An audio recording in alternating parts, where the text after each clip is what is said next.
We're running through the best cinematic video setup for the Sony ZV-E10 Mark II. We're going to look at how to get the highest video quality possible from 3 common types of shots in this tutorial. The ZV-E10 II is blowing up right now, and for good reason. To get that cinematic look that it's known for, we're going to have to get a few settings dialed in, and I'm going to show you what's working really well for me when it comes to this camera. Grab your camera and follow along and save this video so that you've got it handy for the next time that you might need it. We're going to be breaking this video down into 4 sections. First one is going to be the global settings.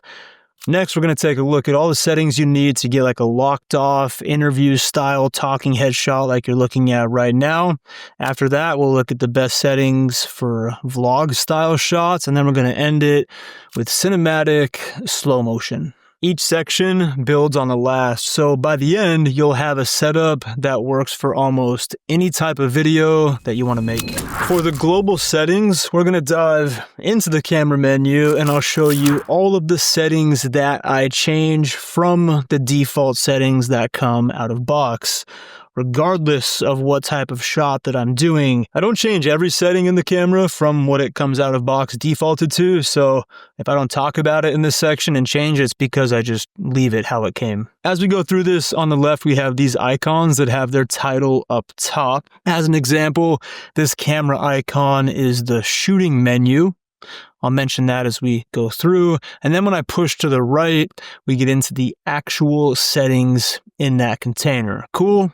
Cool. First things first, make sure that you put your camera into video mode by flipping this little toggle up top into the video settings. Let's go to our shooting menu, this red icon. We're going to go to the image quality / recording, simply under file format here. These can be kind of confusing if it's your first time using a camera like this.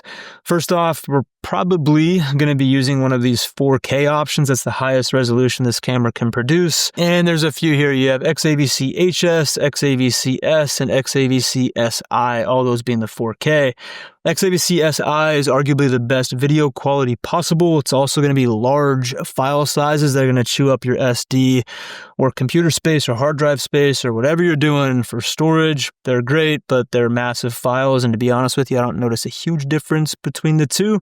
You have XAVC-HS, which is still really high video quality. They're H.265 file type, so if you want to use that, make sure that your computer can actually decode, or your computer can use H.265 files. They're going to be a lot smaller than SI and nice video quality. Then you have XAVC-S, which is my preferred codec with this camera. XAVC-S 4K, video quality is plenty high. It's one of Sony's most common codecs that they use. I use it for almost all of my YouTube videos and even some client work, and the files are really nice to work with. So XAVC-S is my go-to, but you can make your decisions on which one makes the most sense for you. Okay, and then we're going to go to these movie settings here. In terms of record frame rate, we'll be talking a lot about this in our specific types of shots. I'm going to leave that one alone for now, but still in that same image quality and movie settings space, I'm going to go down to this record setting. Best rule of thumb here, your numbers might look a little bit different depending on what frame rate you have chosen, or if you chose maybe XAVC-HS or SI. Generally speaking, a good rule of thumb is that you want to make sure you're choosing the biggest numbers possible in this record setting.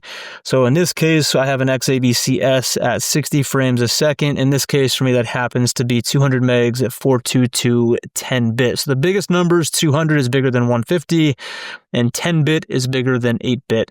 So with this camera, we have 10-bit color. We probably want to use that as much as we possibly can, but we'll break those down a bit further when we get to our common types of shots. Scrolling down here to lens compensation, shading comp and chromatic, I leave those both on auto. And then down here on breathing compensation, you're only going to have the ability to turn this on if you're using a native Sony lens. If you don't have a Sony lens, it's not going to show up as an option there for you. Breathing compensation is going to give like a tiny crop, like 10%, which is next to nothing. And that's really just going to minimize. Sometimes when your camera is switching focal plane, it can have a little bit of pulsing on the sides, depending upon kind of the lens setup and a few other settings. show you how to minimize that a little bit later. Even if you don't have breathing compensation, what breathing compensation is going to do, it's going to crop in and completely eliminate any of that pulsing that might be happening on the edges of the frame. Okay, we're still in our shooting menu here. We're going to go to number 4, which is shooting mode. So in shooting mode, we'll go down to the shoot mode option here. And I suggest that you put your camera into manual exposure, switching it off of auto. I'm not going to fully go up there. It's going to stop my screen record, but that green icon up top is what your camera comes out of box in. We're going to scroll down and put our camera in manual mode. Manual is going to give you complete control over your shutter speed, aperture, ISO, all of which are pretty important to get the best video quality possible. Putting your camera in manual is also going to unlock all of the settings in the camera. If you're in auto, some of the settings we go through today might be grayed out. Speaking of auto, Sony did a great job with this mode. It will give you a nice image when you're first starting out, maybe a little bit intimidated by manual. Camera's going to make all of the white balance and exposure decisions for you. It will hold you back over time. You won't fully maximize your camera's potential, and I'm a firm believer that you can become an expert with manual while doing some practice shots and learning and making it as fast as auto, and your image quality is going to be a lot better, although there is a little bit of a learning curve there that's absolutely worth it. Moving down to number 6 here, audio recording. First off, make sure your audio recording is set to on so that your videos have audio. Second thing is this audio record level. You can change the camera's input gain here, and the goal, ideally you're as low as possible, but it's not a massive deal. But the goal here, most importantly, is that, you know, if you're using an external mic, I have the internal mic going right now, which is like decent. So that'll be a bit of a factor here, but in short, your goal with your internal camera audio levels is just increasing your gain or decreasing it depending, but changing your gain levels until you're in the audio record level right underneath that, those meters up there. The goal here is where your audio is peaking between -12 and -3. So I'm a little bit low right now. I'd probably come up to right about here.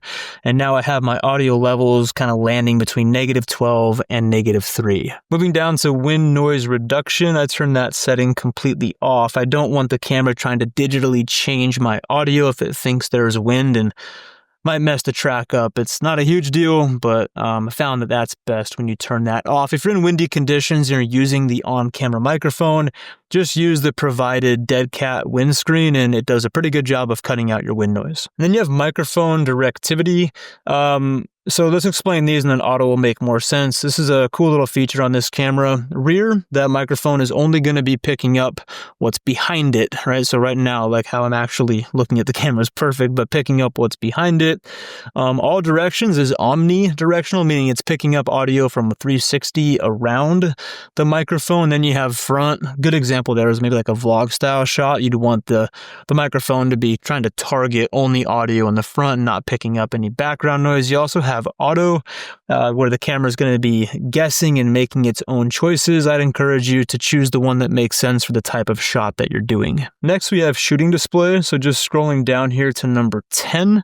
Most important here is this emphasize record display. Just make sure that's set to on. That's how you get that nice red tally light around your frame. Number 12, shooting option, product showcase setting. So this one is great, and you should have it on if you're doing a very specific type of shot. Maybe you're holding up a product in front of your face and you want the camera to know that and you want it to focus on the product before the product goes away and it refocuses back on the face, as opposed to it staying stuck on the face and the product being held up directly in front of your face wouldn't necessarily be in focus if that's the case. But if you're not doing that type of shot, turn this off. I have found that if you leave it on, it can mess up your focus sometimes, so make sure you turn that off if you're not doing that type of shot. Next, the cinematic vlog setting. Up to you. I keep this one off. All this really does, it just adds those black bars, those very cinematic black bars above and below your frame, which is cool, but you can easily do that in post. I'd rather have the full frame on my image, not have those black bars baked in. Okay, moving out of our shooting tab, let's go down to this pinkish exposure and color tab. And number 1, exposure. Let's talk about ISO. So in short, I'm just going to take this lens cap off for a second. The lower your ISO number, the darker your image, and the higher your ISO number, the brighter your image. You might notice though, as you start to get into some of those like higher ISO numbers, let me go way up here real quick, those higher ISO numbers, that you're going to notice maybe some digital noise and some grain in your image, and maybe even some color shifting. Not so good. It definitely doesn't look that high quality. For me with this camera, I don't go much above 6400. That's even kind of pushing it for me. Much above that with this camera, I've noticed the image does start to fall apart a bit, get a little mushy, and maybe the colors look a little bit weird. So never above 6400 for me, which is a pretty big upgrade. The original ZV-E10, I never shot above 3200 because that same thing would happen. So the fact that we get a little more ISO space, in my opinion, before the image doesn't look great, is a nice feature with this camera. Moving down to number 5, color and tone, we have creative look. The camera has some baked-in creative looks, and they aren't bad. You might like some of them, but creating your own stylized footage is usually best done in post-production as opposed to baking that stuff onto your clips. Picture profile, a very hot topic. Picture profile, I'd encourage you to use PP11. This is going to be your S Cinetone, and it's a really nice picture profile that does a great job with skin tones, as well as just has a cool feel to it. Doesn't require much editing or color changing in post-production, although you can, it doesn't require it, so it looks good straight out of camera. If you're just starting out, I would strongly encourage you to use S Cinetone or your camera's picture profile number 11. Number 6, zebra display, my favorite setting in the whole camera. Zebra display, first thing, make sure you have your zebras turned on. This is going to show you via these zebras here when something in the frame is hitting a certain numerical value. And this is my preferred method of nailing my exposure systematically every single time. Zebra level, here's how you change that numerical value. I like using custom 1 or custom 2, it doesn't really matter. I think out of camera it says standard range. You can just push down on your wheel, and now we're going to get into my preferred, which is lower limit.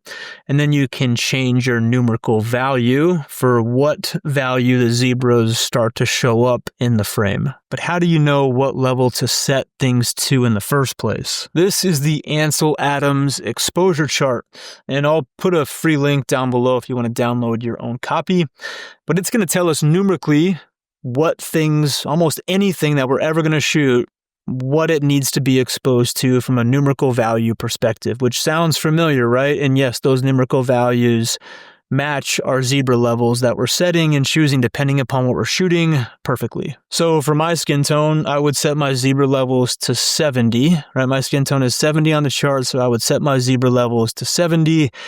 And then for even a shot like you're looking at right now, I would just increase the ISO in my camera until zebras just barely start to show up on the brightest part of my face. I would then pull back by just one click of ISO, and that would be my exposure for this type of shot. Much more on zebras toward the end of this video. Moving down to our focus tab here. Let's go to number 1, AF/MF. Focus mode, just want to make sure that we're in continuous autofocus.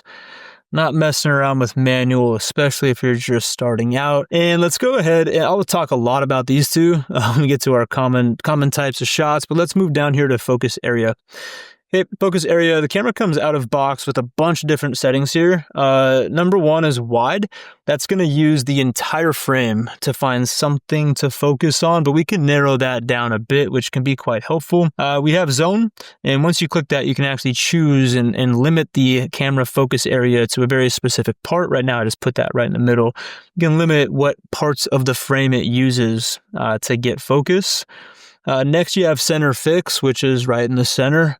And you have a spot, and you can kind of change the size of the spot, getting really refined or a little bit larger, this a little bit closer to zone. Once you click that, let's just choose large, and we can completely move around what exact part of the frame do we want to get a little more precise. And let's say I clicked it right there. The camera's only going to try to utilize what's in that white box to get focus. Okay? And then we have expand spot, which is the exact same thing. The difference with expand spot is that it uses 2 spaces where that inner square, it prioritizes focus there. And then if it can't find exactly what it needs to there, it's going to use the the slight expansion outside of that. One thing you can do with focus area limit, let me just get rid of, this is what I actually do. I get rid of center fix, I get rid of all of the spot ones, and I just have these 3 available, and I'm going to hit OK. Now, when I go to focus area, I just cycle through the 3 that I actually use. Wide, zone, and expand spot. Talk about these 2 when I get to the common types of shots, but for expand spot, I usually only use this for like a product or something. You need to be really precise on a very specific spot. But besides that, I'm almost 99% of the time in zone because I think it is the most common use case. Focus area color, you can change between what of that square, what color you want it to be. I just keep it in white. But then if we go back over to the left, let's go to number 3, subject recognition. I want to make sure that subject recognition in autofocus is turned on. That way it's looking for a specific thing in the frame to prioritize focus on. And then in terms of like, what are you actually telling the camera to try to recognize as a subject? You have recognition target here, and you have a few options. You have human, animal, and bird. Most of us will be just keeping that in human, and that way, when your camera, you set your specific type of focus mode you want to use. For me, that's usually zone. Then I'm going to tell it to prioritize when it sees, in this case, a human in the frame, to prioritize focus on that. Moving down to our green network tab here, we're going to scroll all the way down to number 8, network option, airplane mode. I usually keep this on, and it's going to help out with some battery life in the camera, so it's not always pushing Wi-Fi and Bluetooth signals. Having said that, I'll obviously turn it off if I do want to connect my camera to like my smartphone, which actually has a lot of benefit now. Didn't used to always be like that beneficial, but now you have Sony's monitor and control, Sony's M&C app that this camera does work with. Can be really nice as an external monitor, or you can also even change settings directly from that app. Moving into our setup tab, we're going to go to our power saving option down here. So power setting option, I want to make sure that this is set to this auto power off temp. You want to make sure that's set to high. That's going to help out. Your camera has an internal sensor. When the camera gets too warm, it tries to shut itself down to protect it. You're just changing what level that sensor is triggering at. For me, I have that at high. It's going to reduce the odds of your camera shutting down due to overheating. I've had Sony cameras for years. I know the warning you get when you turn that on is kind of scary. I've had Sony cameras for years. I've always set this to high, and I've never had any issues with my camera. I think the cameras are being a little bit overly safe there. And then number 13, under setup option, I'm going to go to record lamp and make sure that that is turned on. It's that little red tally light in front of your camera to make for certain that you know that you are, or usually the problem, you're not recording. Moving up to this main tab up here. It's really cool that Sony provided this in this camera. These are your most common, there's a few I disagree with, but generally speaking, these are just some quick shortcut, most common settings that you're going to need when you're making videos. First thing up here is record frame rate. We talked about that one earlier. Shutter speed, quick access to changing your shutter. We have aperture and our ISO. These are big exposure ones here, as well as obviously frame rate, all of which I'll be talking about relatively heavily here coming up in just a second with all of our common types of shots. We also have quick access to changing our white balance here. Select LUT, LUT on, and flexible ISO. Those are all S-Log3 things. Okay, so if you want to shoot in S-Log3, when you click on flexible ISO, you can choose log shooting on and then make sure your color gamut is S-Gamut 3 Cine for S-Log3. I do have a lot of information on my channel about S-Log3. This is absolutely not going to be a huge tutorial on that, but this is how you kick your camera into S-Log3. Again, if you're just starting out, avoid this. Just use picture profile 11 for S-Cinetone and save yourself some. I love S-Log3, but save yourself a little early on headache when you're first learning your camera. LUT on is the display LUT, and then I've imported a LUT into my camera. Another thing, how to do that, I also have on my channel. So a lot of information about LUTs and S-Log3 on the channel. Down here, file format, XAVCS 4K, all the codecs that we ran through earlier today. Record setting, again, just make sure that you're choosing all the biggest numbers possible with that to get the best quality. Proxy is not something that I use. Wind noise reduction, why they put that there, I'm not sure. That's not that common of a setting, but anyway, audio record level is a very common setting, and the same exact screen that we looked at earlier today on number 2. We talked about that. Format, this is how you quickly edit or delete everything that's on your SD card if you were to execute that. File setting, you can just change if you want to. You can actually change your title settings on how the files come out of camera if you want to put like your initials or something. I usually just leave that one, and sometimes it's good to put the camera model for multiple cameras, but that's how you would change that. Shoot mode. We will be using actually this the shutter priority here in a second, but that's what we looked at earlier. Microphone directivity we looked at earlier. Steady shot we did not talk about earlier. Steady shot is your in-camera image stabilization. This camera does really good with active. It is going to crop in a little bit when you put your camera into active steady shot, but it's also going to be the most stable footage you can possibly get. Standard is decent. Not quite as good as active, but also next to no crop. I think there's no crop at all on that, so that's an option, but it's not quite as smooth as active. And then off is just completely off. Focus mode, making sure we're in autofocus continuous. Here's our focus areas we looked at. Here's our subject recognition that we looked at, as well as our subject target. All the things we looked at earlier, which is why I saved this menu for last. I wanted to go through in menu and look at those before we look at some of these shortcuts that Sony has already provided. Taking a look at our first common type of shot, we're looking at that locked off talking head interview style shot. Here's all the settings that I utilize in the ZV-E10 Mark II to get the best quality possible. First thing, when it comes to frame rate, up to you. 24 is the most traditional. I like 30. 100% up to you. They both have their benefits, but you'll be choosing one of these two when it comes to your frame rate for a talking head type of shot. Next is shutter speed. You want your shutter speed, right now I have 1/60. Yeah, you want your shutter speed to be double your frame rate. So for me, I'm shooting in 30 frames a second. I want my shutter speed to be at 1/60, that 60 being double. And the reason for that is you want to maintain like a natural motion blur. If you crank that number up a lot higher, you're not going to get that motion blur. Bit of a preference thing. I guess it's all about how much you value your motion blur. For me, I always just follow that rule of thumb and keep things simple. Aperture for this type of shot, I probably want as much blur in the background as possible. This lens I have can go down to 1.4. The lower the f-stop, the more blur you'll get behind your subject. The higher the number, the less blur that you'll get.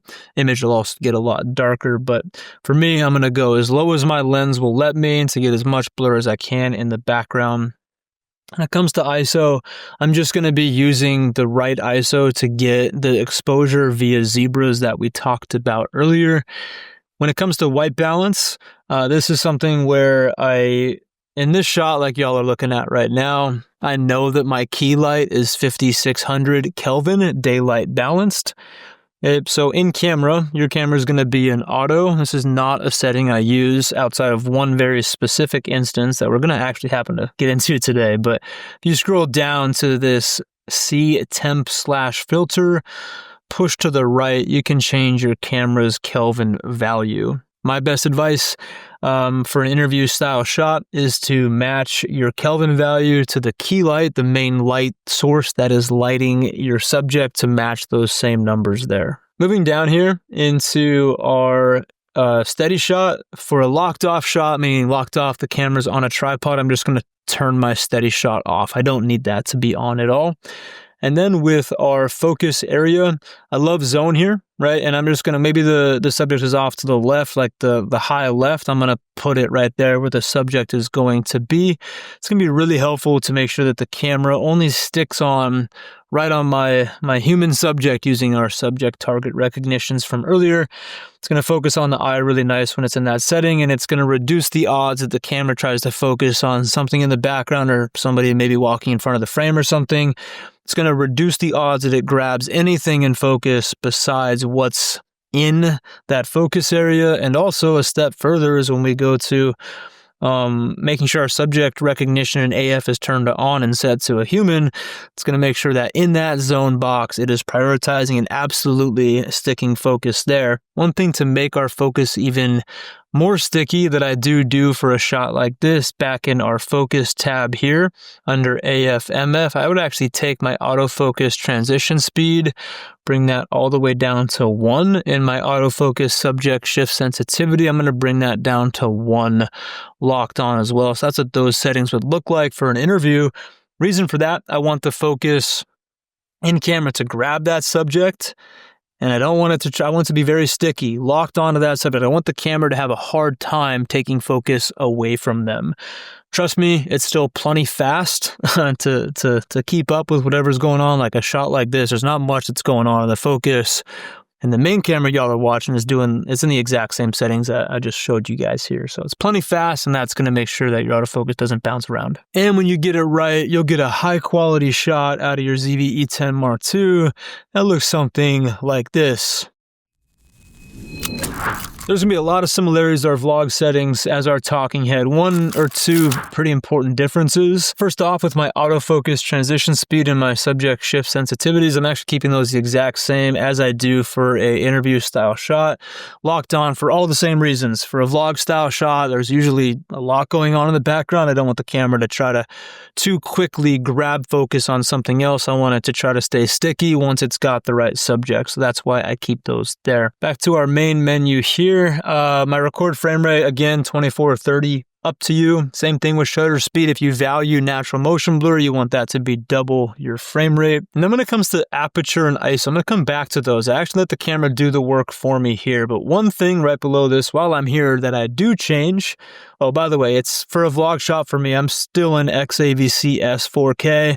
Record setting, biggest numbers possible. Nothing has changed there. I'll do my audio to, like we learned earlier, I'll change my levels to make it make sense for the right audio levels, bouncing between -12 and -3. One thing I will change for white balance, this is the only situation that I put my camera in auto white balance. Usually when you're doing a vlog style shot, you're moving different lighting conditions, and I'm okay with the camera slowly shifting its colors and tones while it's in auto white balance as opposed to locking it off like we did for our interview style shot. Like I mentioned, I'm not going to change my f-stop or my ISO. I'm actually going to go down here to this shoot mode here, and I'm going to change this manual to what's called shutter priority.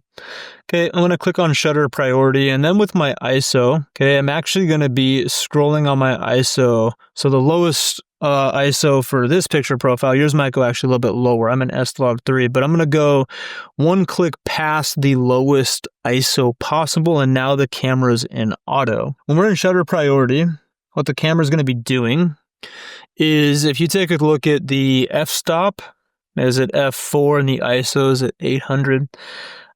It's not going to change the shutter speed. The shutter's at 1/60. And as the camera, forgot to have this really tethered up today.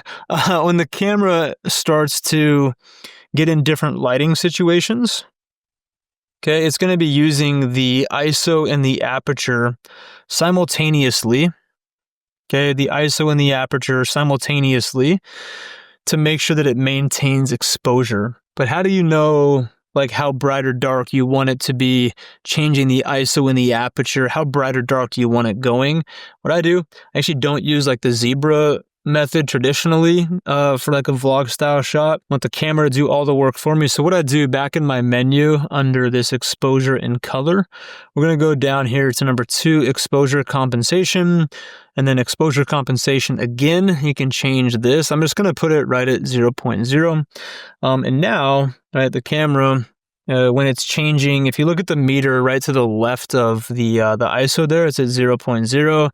Your camera is going to be using the f-stop, the aperture, and the ISO without changing the shutter at all, staying constant at 1/60. It's going to be changing the aperture and the ISO to make sure that the metering, which is the exposure compensation, is kept exactly at 0 or an even exposure across the entire frame. It's not perfect. I prefer using zebras when it comes to dialing in my exposure, but for a vlog style shot, as long as my audio is good and I'm in focus, I'm going to let the camera with the white balance and the exposure kind of be in this hybrid auto situation to get as good of looking image as possible. One important thing though that I do change from our talking head style shot, Back here under our main menu, I will actually take the camera and I'm going to put it into active steady shot. Vlog, we're out there walking, you know, we want the camera to have as much stability as possible, trying to get it as smooth as we can. That's why I put that in active. Again, it's going to crop a little bit on active. I think it's like 25% or something, so it's a relatively substantial crop when you put it in active. If you don't have a wide enough lens and it crops in too far on your face, you can use standard. For me, I have a wide enough lens where it works out pretty good. And when you get it right, your vlog style shots will look something like this, where even in a changing lighting situation like I'm in right now, your camera is going to be making a lot of exposure and white balance decisions for you.